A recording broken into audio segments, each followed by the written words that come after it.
мақалға таратамын. Топтың шығармашылық қабілеті, топтың ұйымдасуы білінеді.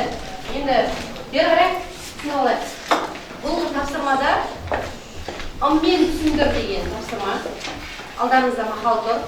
Сол мақалды бізге ешқандай сөз пайдаланбаймыз, бірақ ыммен түсіндіреміз. Мысалы, мен бір мақал түсіндірейін.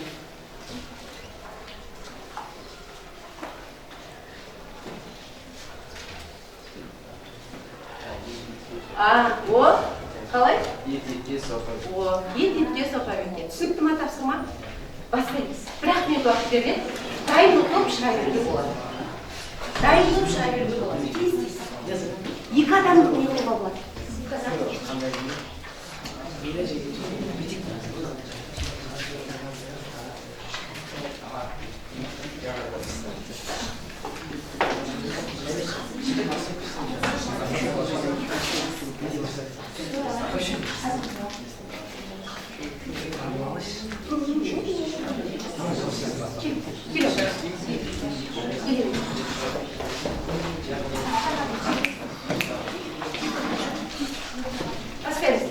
Табылды.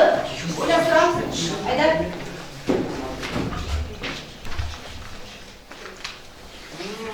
Мүлі неге біледі? Жоқ. Құшақтасты. Жоқ, былай құшақтасты. О. Бірге жіберасты. Жақындарың. Бұлар қалай? Қандай? Дос. Досын.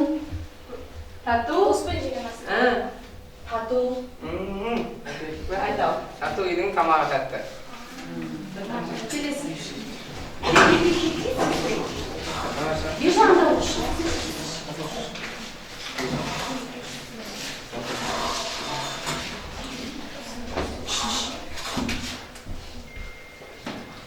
Өле жегенше өле жеген. О, жақсы беріңдер.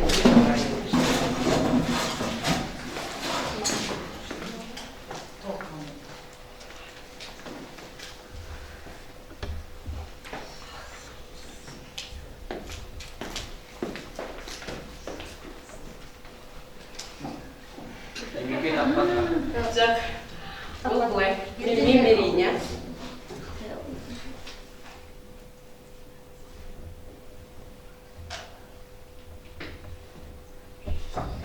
Күні самғалдың күні бітпесе.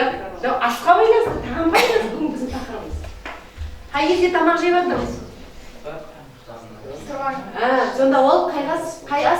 Таңғы ас. Таңғы асты өзің же. Сосын ұйықтайтын кездегі кешкі асты, кешкі асқа. Ол қайдағы? Жақсы, бүгінгі керемет өзінің мақалды ыммен түсіндіру бойынша керемет түсіндірді. Нато жақсы керемет. Жарайсыздар. Енді балалар біздің сабағымызды өздерің байқап отырсыңдар. Тағы да ас туралы, тағам туралы болмақ. Біз өткен сабақта гендік модификацияланған өнімдер деген тақырып өткен болатынбыз. Осының гендік модификацияланған өнімдер қарсылықты барып болсақ, бүгін екінші сабақ. Сабағымыз мақсаты белгілі бір мақсат үшін оқылым стратегияларын пайдаланамыз. Оқылым стратегиялар. Енді бізде ол мақсат не? Біздің ол мақсатымыз оқу дағдыларын қалыптастыру. Сол үшін біз оқу стратегияларын пайдаланамыз. Және екінші мақсатымыз ол сабақтас құрмалы сөйлемдерді. 3 сабақтас өтіп, мезгіл, шартты, қарсылықты. Осы үшеуін түрлендіріп қолдана білу болып табылады. Осы мақсатты қағидамызға алып отырамыз. Және осы мақсатпен сабақтың ой бойында жүргіземіз.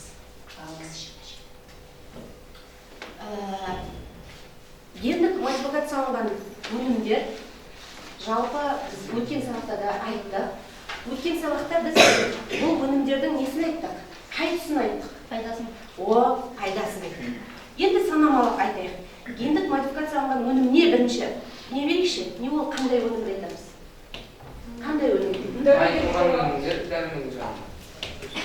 Нақты ережесі қалай? Гендік коды өзгертілген.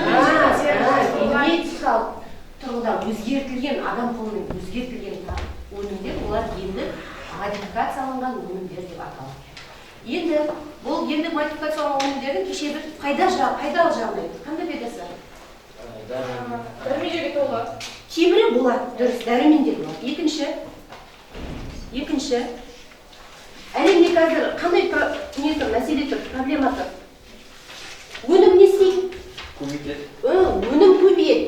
Сосын үшінші, Өнімнің құттарын шіруін азайтады.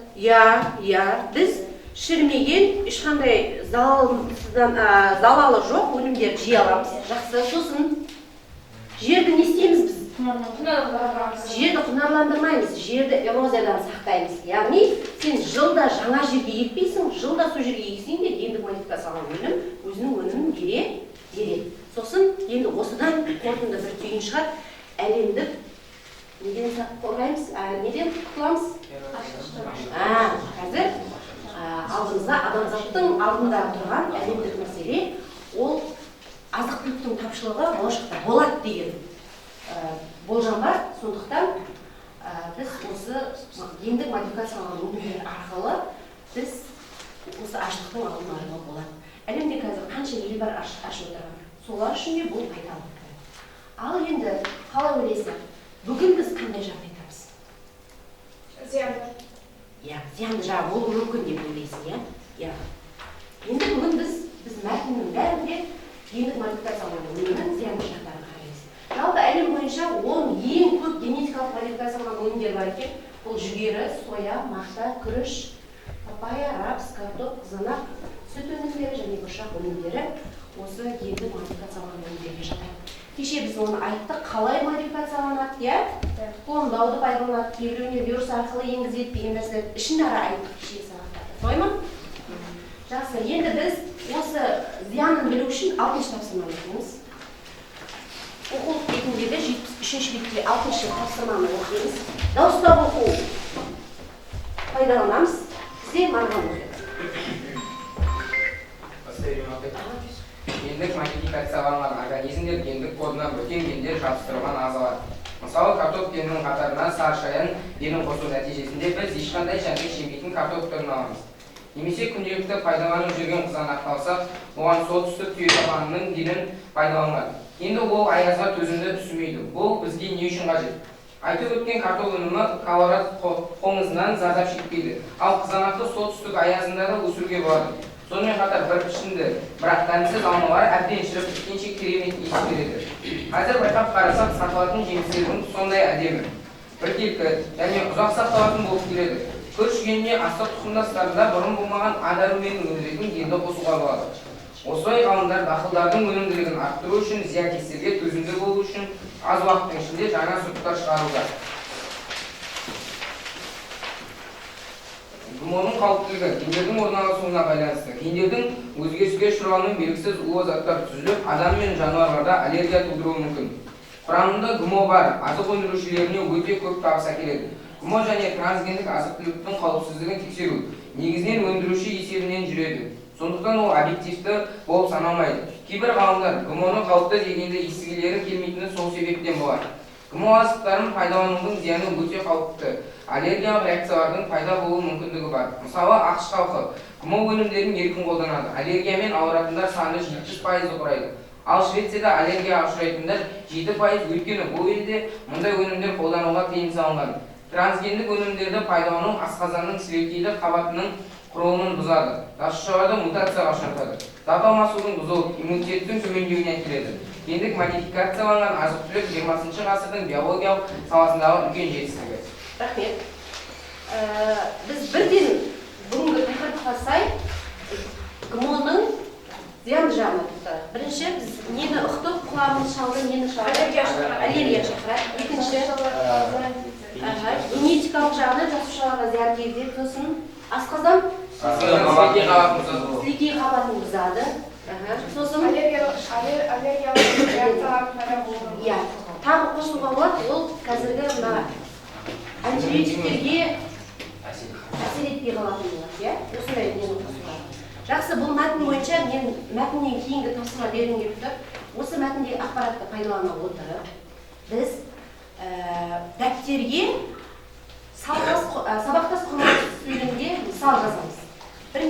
тәртіпті бағынуға сабақтас, екінші мезгіл бағынуға сабақтас, үшінші қарсылыққа бағынуға сабақтас. Тез дәптерге сөйлем жазамыз, бірақ ақпаратты осыдан аламыз. Біз осы сабақтасты тек қана 3-4 өткен боламыз, осыдан байланысты. Уақыт беріледі 1 минут. Бір ғана уақыт, және 2 минут.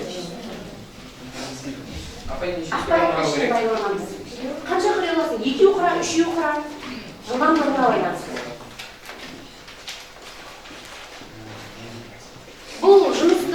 Бұл жұмысты мұғалім бағалайды, яғни мен бағалаймын. Және ол бойынша кейбір түрлендіріп те сұрақ қоя аламын.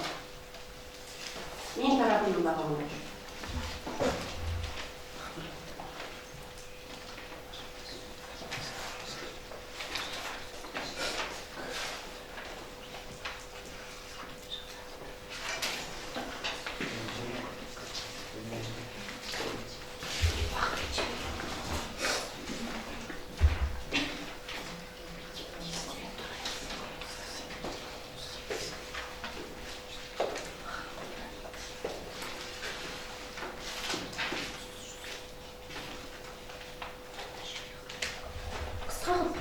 Бірінші сөйлемін мынадан алсам, бірінші сөйлемін өзі оқырайды.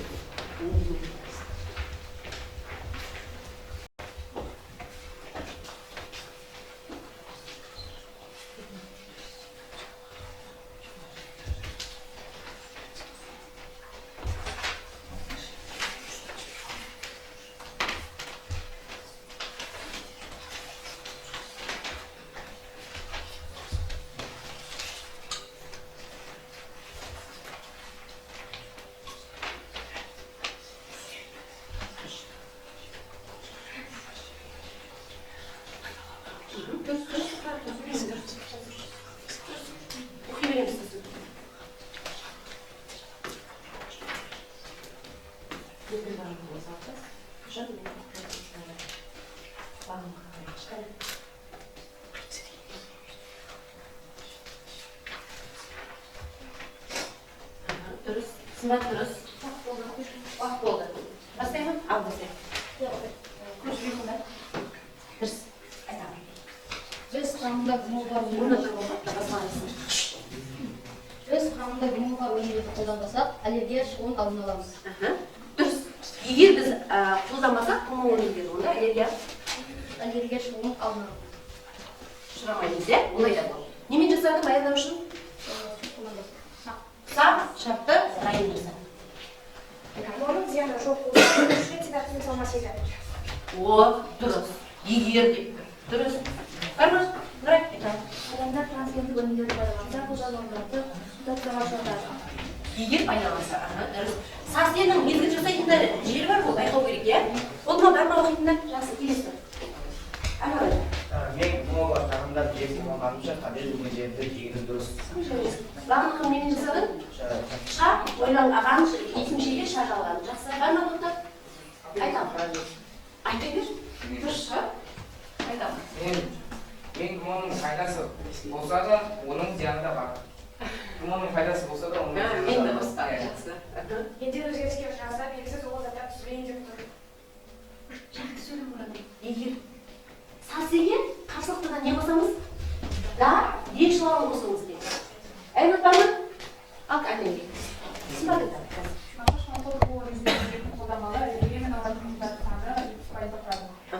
Сұрақ қой, басыңқыдан барлыққа сұрақ қой. Қашан? Олар қолданғалы, иә? Жақсы, ғалымен жасады. Айталым. Таталмасы бұзылғанда иммунитет төмендейді. Немен жасады? Қанда. Қандамен жасады. Жақсы. Бар ма? Айталым. Сөйлем құрау. Бар ма? Бар ма? Жаз, оқи бер. Ақшалты гмо өнімдерін пайдаланғалы аллергия ауыратындар саны көбейді. Жақсы, болады. Айталым. Гмо астарын пайдаланғанда өте қауіпті аллергиялық реакциялардың пайда болу мүмкіндігі бар. Қашан пайдаланушы? Қандамен жасады. Жақсы. Жақсы, жарайсың. Бүгінгі осы тапсырма бойынша осы мен орындаған оқушыларға 10 деген баға беремін. Жақсы. Сендер 3 құрмаласында түсіндірсіңдер. Енді маған бір оқушы келсе, осы сабақтасқа байланысты жасалуына байланысты кім келеді? Кім жасалу жолын кім тез біледі, көп біледі, жақсы біледі. Ойламаймыз тез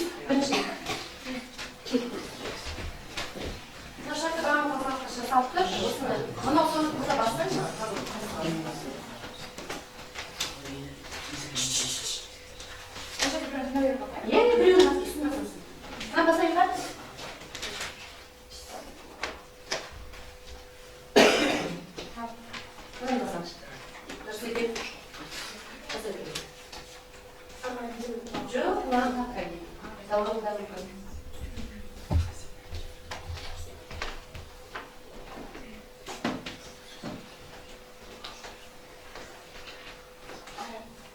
Бәрі араластырды.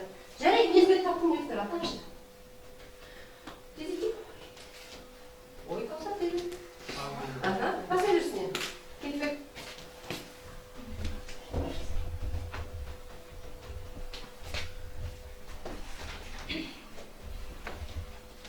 Сәсте мезгілде бар ма? Бар. Ісімен бар. Тосын жаңа басақ, мынау құрышты. Жақсы. Болды ма? Келесі. Ал қарсылықтың тапшы.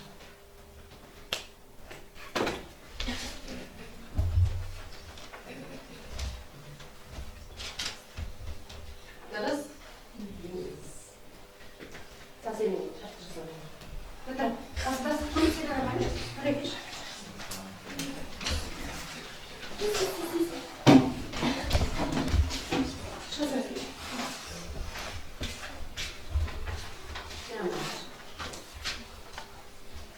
Қарсылықта бағыны қалсақты, қайсымен жасақ?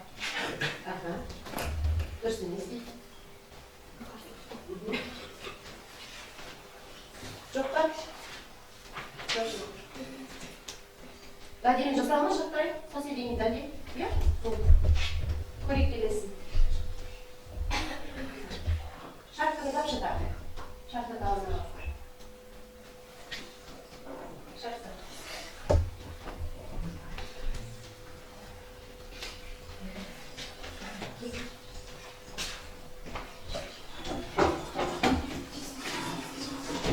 Дайындаушы?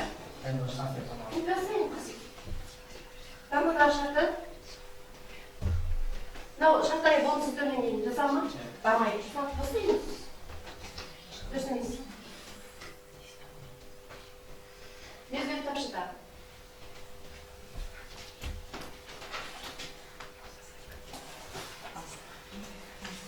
Жат істетті өткен шақ бола ма?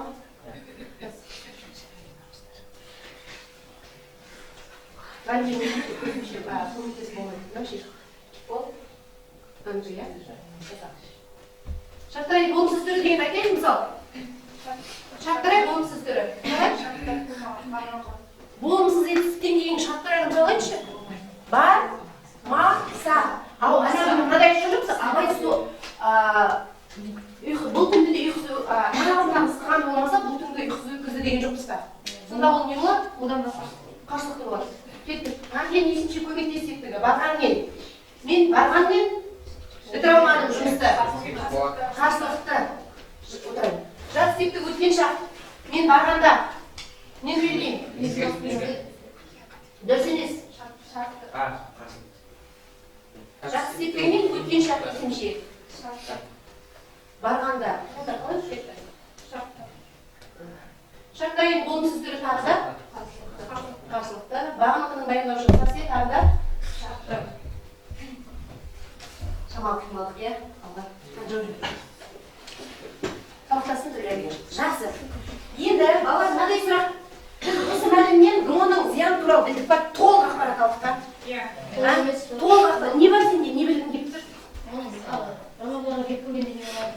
О, жануарларға бергенде не болады екен ол дейді. Сонда сен нені білгің келеді?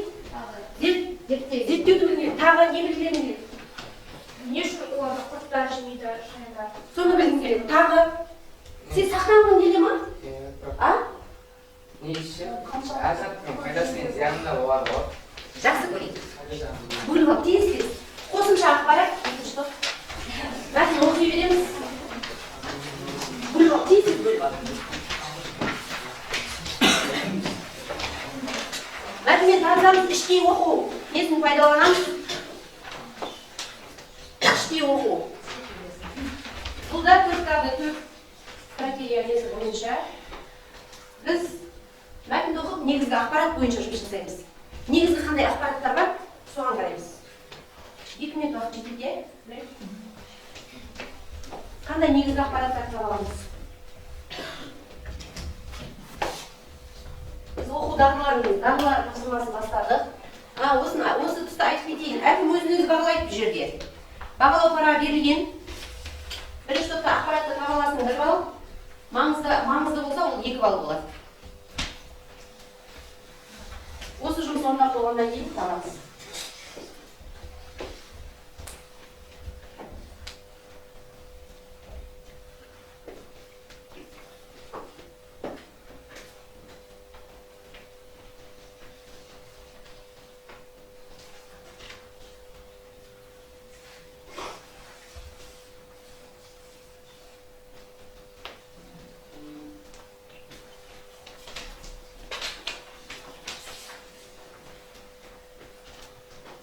Бірден жазып отыруға болады негізгі ақпаратты.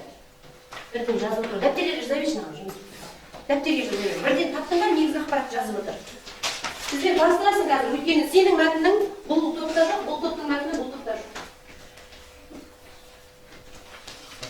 Иә, бір ақпарат, неше ақпарат табасың жаза аласың. Иә, ол екінші түрде жоғары.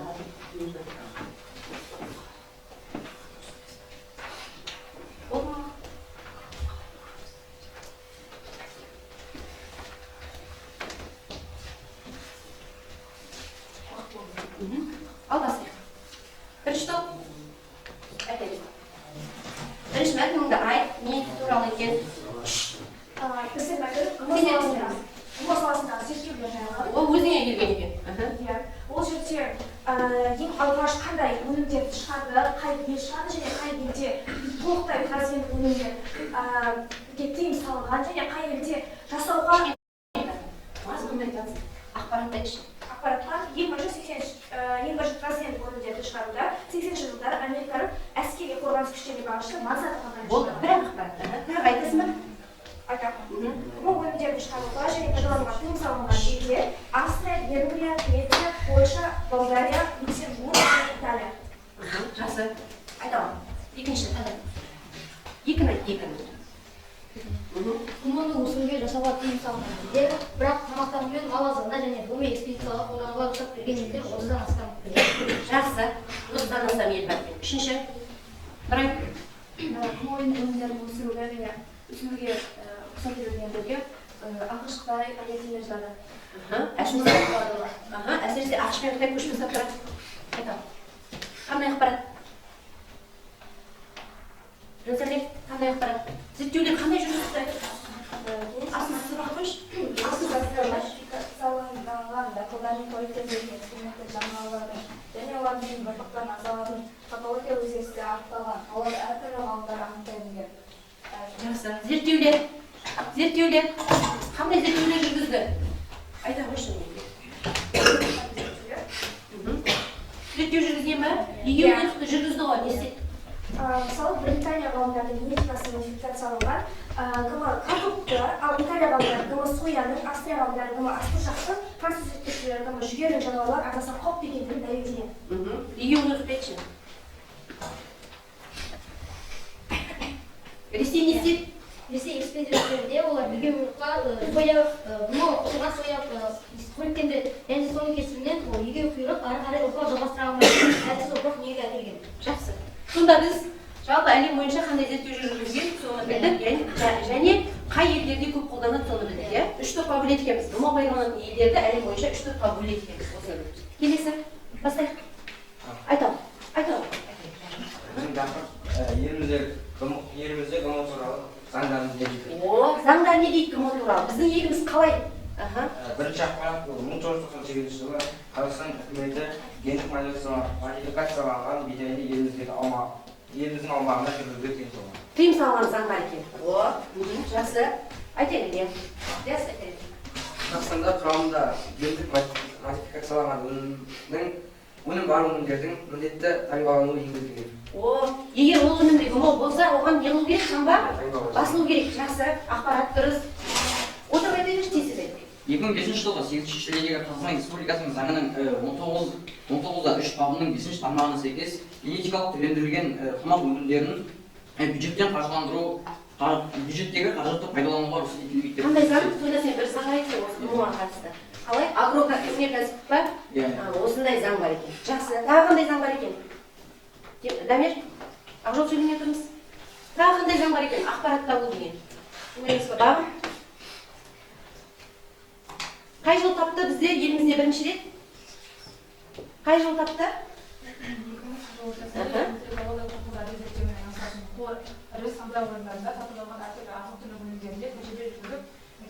Тапты. Арналған өніммен гмо тапқан. Жақсы. Енді мынадай сұрақ. Осы сендердің мәтіндеріңде Қазақстанда осы зерттеу жүргізетін қай жерде бар? Соны тауып берші. Орал қалаларында. Ол қай заңмен шыққан? Ашылған. Ненің несінде? Жоқ. Саламатты Қазақстан бағдарламасы бойынша осы зерттеулер ашылған. Сонда біз бұдан не білдік? Қандай ақпараттар түйін? ГМОның заңдары Қазақстанда пайдаланылады. Иә, пайдаланылады. Иә, Қазақстан ГМОға қарсы ма? Жоқ. Қарсы. Неге ГМОның мәліметтер? Қарсы ГМО өнімдерін пайдалануға қарсы бізде рұқсат жоқ. Сендерде мынадай мәлімет жоқ па? ГМО өнімдерінің қанша процент болғанда рұқсат жоқ деген? Ондай мәлімет жоқ па? Айтамын. Қалай? Кеден одағының техникалық регламентіне сәйкес 0,9% астам ГМО бар өнімдер құрамында ГМО бар деп таңбалануы. Және олар бізге кіруге рұқсат жоқ. 0,9 болу керек, айтайын. Бізде ГМО өнімдерін қалай анықтауға болады? Бізде бұл ГМО Қалай анықтаймыз? жаңағы тапсырмалар болмаған жағдайда қалай анықтауға болады? Олардың несін рецептін оқығанда санардың алдында Е болады. Е болады. Анықтауға. Оның көп түрі бар, Е1-ден Е100, Е300. Жақсы. Анықтау үшін ең бірінші крат Е әрбір. Дұрыс. Құрамында гмо бар өнімдерді 3 түрлі категорияға бөлуге болады. Оның біріншісі генетикалық модификацияланған ағза өнімдері қоспалар немесе компоненттер түрінде кездеседі. Екіншісі гмо технологиясын қосу арқылы қайта өңделген шикізаттан пайда болған өнімдер. Ең соңғысы трансгенді жеміс-жидектер және көкөністер. Трансгенді көкөністер қалай табуға болады? Ол жерде өте мінсіз бар, сырттан шірек іштен. Әдемі қызылма. Ақпарат айтты.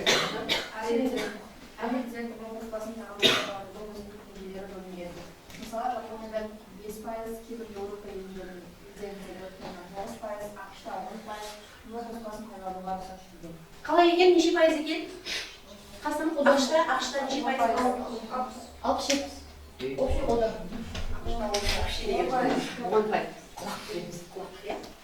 Темірлардың ақпаратын тыңдайыншы. Өндірушілер ешқандай сертификатын керісінше гмосыз табиғи өнімдер тұрады. Гмо деп нөл басында тауардың бағасында қымбат болады. Сол үшін олар гмосыз деп баса бере ма? Иә, баса береді деп ойлаймыз, иә. Сосын бағана біз бір кітаптағы мәтінде оқыған кезде былай екен, өндірушінің тарапынан дейді ол. Сонда өндіруші өзі сондықтан объективті болмайды дейді, яғни өндіруші өзі мен жүгері өндірсем, жүгері гмосыз деп баса берсем болады деген сөз. Осы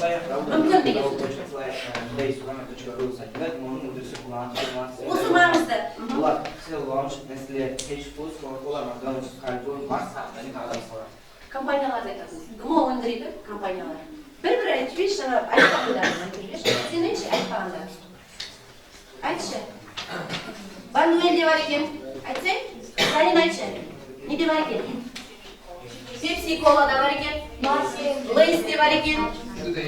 Йогуртта бар екен, Данонда бар екен. Бұл компаниялар ГМО өнімдерін қосып қолданатын компаниялар болып саналады. Жақсы, қорыта келе? Қорыта келе, ГМо өнімдерін ажыратуға болады, иә? Жақсы. Бағалау, тез-тез. Ақпаратты таба алдық, екі қалып. Өзімізге тез.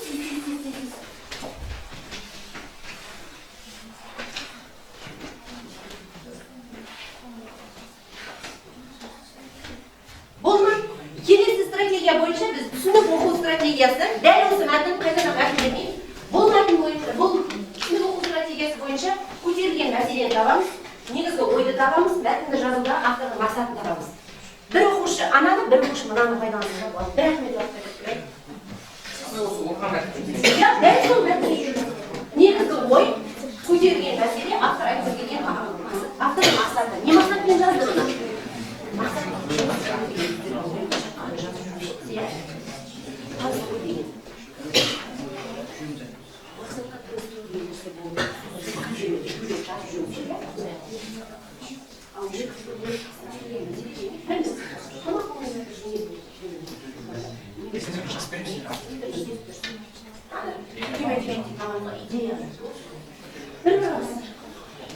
Кім дайын? Қай топ дайын? Бар ма дайын топ?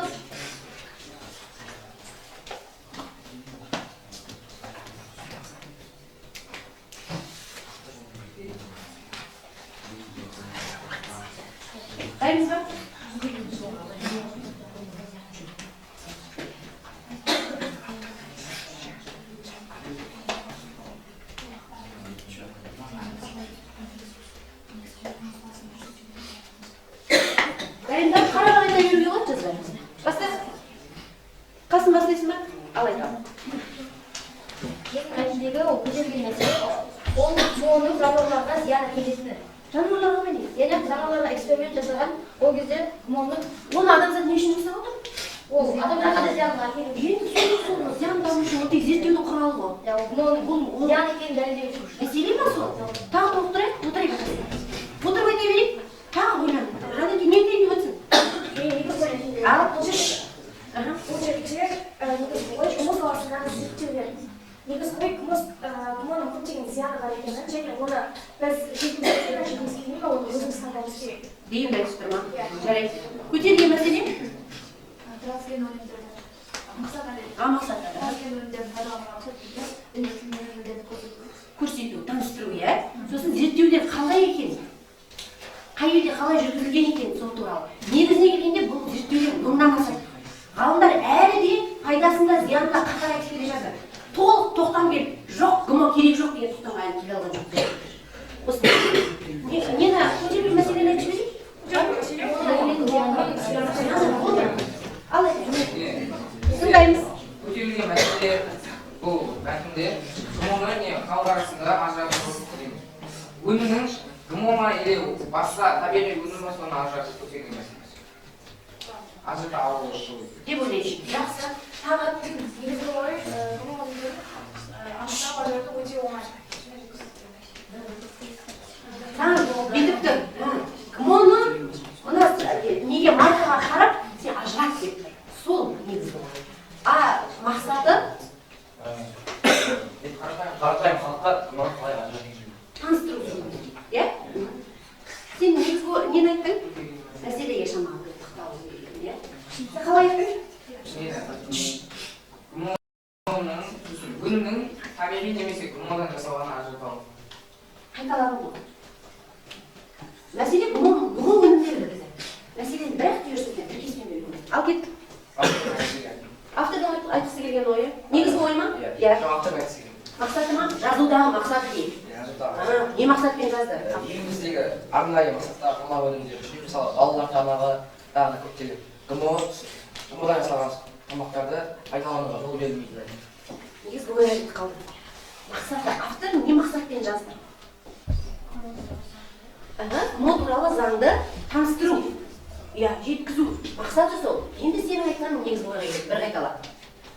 Еліміздегі тамақтарды арнайы мақсаттағы, мысалы балалар тамағы гумоннан жасалған ше, солардың шикізат ретінде пайдалануға жол берілмейді. Жол бермейді деген. Жақсы. Көтерген мәселе тағы да гумон. Иә, заң. Түсіндіру деп айтпа, ол кезде көтерген мәселе болады. Тағы да гумон өнімдері десек болады. Сонымен бағалаймыз. Екінші не бағалаймыз? Чистик бағалаймыз. Келесі тапсырмамыз. Баға қоямыз. Жиналған міндетті түрде. Кім таба алды өзің әділ қой, өзіңе өзің баға қой. Мен қойсам ренжисіңдер қазір. Таба алдың ба негізгі ойды айтты, міне жаса бересің. Қоясың, кім келесі айтқан? Бағым ба, бағым қоясың, қай тұсына таптың, соған қоясың. Келесі. Өздері қойып жатқан ма? Жақсы. Бері қарайсыз. Келесі стратегия мәтіндегі ақпаратты қолдану стратегиясы. Мәтіннен оқыған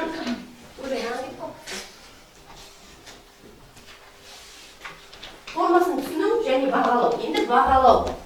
Оқырман пікірлері стратегиясы сіздердің алдарында мынадай пікір жазатын қағаздар қимақ осыған мәтіндегі ақпаратқа пікір жазуға болады. Жалпы мәтінге жазуға болады. Пікір жазасыз. Беріледі 2 минут. Ақпарат ойда пікір. Бір ақпаратқа ғана жазуға болады.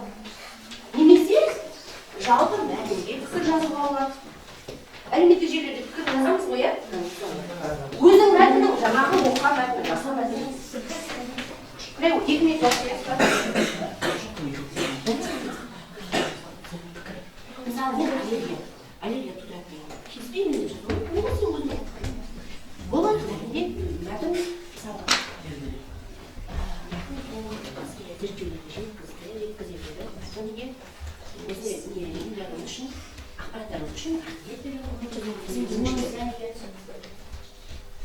сен өзіңе жазып жоқ, бірақ ішін бір ақпараттан соған пікір жазып. Бір ақпараттан, ол да болады. Болмаса жалған деген болады. Мен заңдарды білдім деп, Мысалы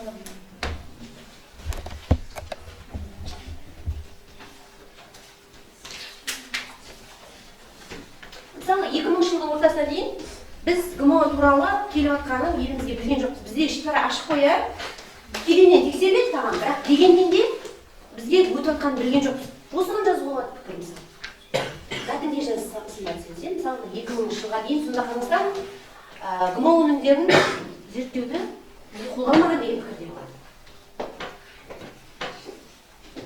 Сұралмаған оқушылардан сұрайын, Ердәулет сөйлемеді, Зарина сөйлемеді, Ердәулет сөйлемеді. Айнат айтасың. Болды ма? Айта бер.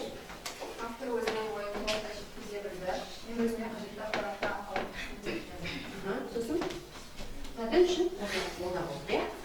Кім айтайын? Айта бер. Мен осы мәтін арқылы ГМО-ны ажыратуды үйрендім. Осы уақытқа дейін мен ажыратуды білмедім. Авторға қосып тұрмын. Жақсы, болады. Ердәулет оқы. Зарина оқыш. Темадан оқыш. Бір айтарың бар еді ғой. Каусар айтасың ба? Айта бер. Шуңа тұрмысы барлық елдерді құрамына қарап ажыратуды жеткізді, және де олардың 3 түрлі категорияға бөлуге болатынын білген. Пікір құнды болмай жатыр, құнды пікір. Ал айтшы. Бұл мәтін адамға өте пайдалы, бірақ ана 3 категория ішінде 3-ші категория жеміс-жидек мінсіз деген. Бірақ адам қолынан өсірілген не жеміс-жидектер де мінсіз бола алады. Адам өз қолынан өсірген. Деп ойлайсың өзіңе. Мысалы, сол жемеуім керек па дегенде ой келді деп айта аласың.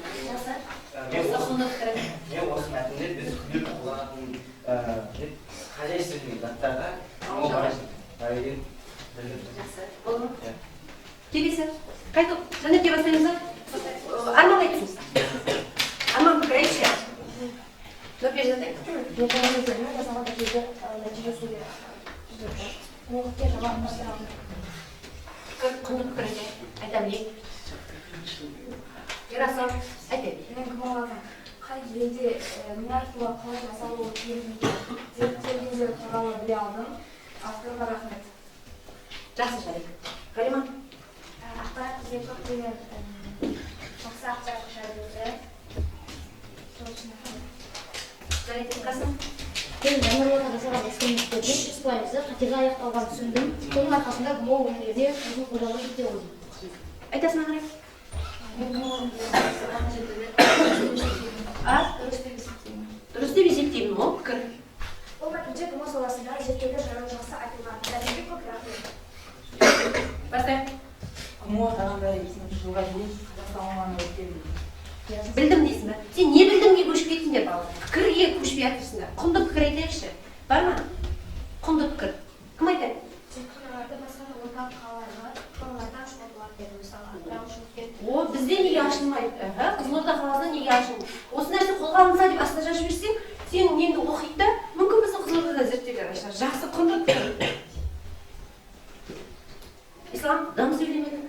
Кім бізде сөйлемеді? Айдар айтты, Ақжол айтты. Айтайын, құнды пікір бар ма? Мен Қазақстан үкіметі ген модификацияланған жайды ел аумағын қолдаймын. Себебі көптеген тағамдар біздің аяққа жасалады. Егер сондай өнімдер пайдалансақ, аяққа ашылады. Жарайсың. Дұрыс. Бағалаймыз. Осы тапсырма бойынша бағалаймыз. Соңғы тапсырма шешімін табу. Бағалап жүргендер өздері келіседі.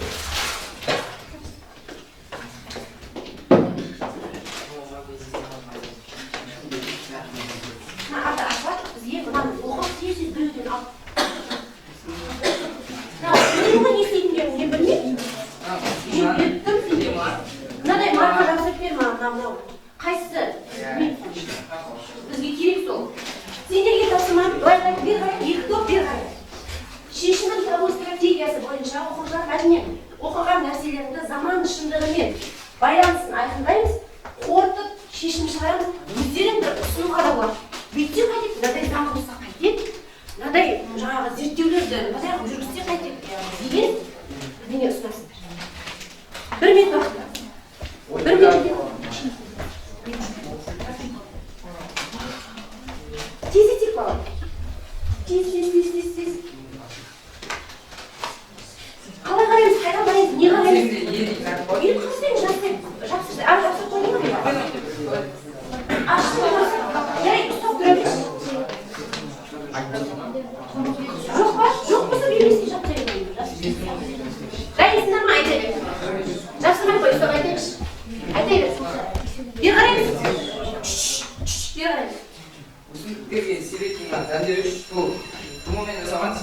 жаңа өзіңіз айтып кеткендей оның рецепті E101 деген. Болды. Мен сразу начала қандай деген компоненттер бар. Ол компонент. Қада бар ма? Жоқ па? Е бар ма? Мысалы мына жерде без ГМО деген жазып тұр, бірақ мына мәтінде оқығандай бұл ақпаратты автордан өтірік беруі мүмкін өндірушілер. Тексердің ба? Тексергенде бұл жерде Е деген ән жоқ, яғни бұл дұрыс. Көрсет. Без ГМО деген. Көрсетсін. Затын. Кеттік. Е бар? ГМО бар. Жоқ, бұл жақсы. Я таптық, айта берейік. Шешім айтшы. Ол мәтіннің шешімінде біз ол ГМО-ның зиян екенін түсіндік, бірақ та ол ГМО-ны жапондарға алып тексеру менің ойымша ол дұрыс емес деп Жақсы. Дұрыс, жақсы. Ал айтайықшы. Қазақстанда тек қана бидайға емес, басқа да заттарға не ГМОсыз заттарды не тыйым салу керек болады. Ол заң шығарылса деп түсіндік. Жақсы. Бала, бүгінгі сабағымызды аяқтаймыз. Бағалау қарағын жинап алып, бір оқушыны сұрап жемейш, екі оқушыда. Енді қалай бағалап, неше бағалап? Бар ма дайында кім неше бағалап? Қалса неше бағалап? 9, 8, жақсы. 10 бала, ой жақсы, бәріне араласыпты. Жақсы, 9 бала, жақсы. Жинап аламын парақты, бір минут бала. Рефлексия, жақсы жүрейік, түсіндім, күмән керемет. Әдейі сіздерден алдым, өйткені біз мәтін оқыған кезде бізге осы даралаушы сметашылардың көмегі көмек берді. Егер сен сабақты жақсы түсінсең, түсіндім деген нүкте басамыз, күмән менде әлі сұрақтар бар десең, сабақ мұндай ұнамады десең, сұрақ берілсе керемет десең, рефлексия. Я, қанағы жақсы рена. Пікірдің арасында жасырай береді. Ол, міне мына жамағына жұмсайық бапты. Жақсырақ аяқ. Тез-тез бір топ жақсы. Жарик қоясыз? Номер саламыз. Номер. Фломастер қолданайық, фломастер қолданайық. Мынау қойып, жақсы уақыт кетті. Қоя берші. Қоя берші бәрі. Мынаны қолданайық. Қоя берді ма?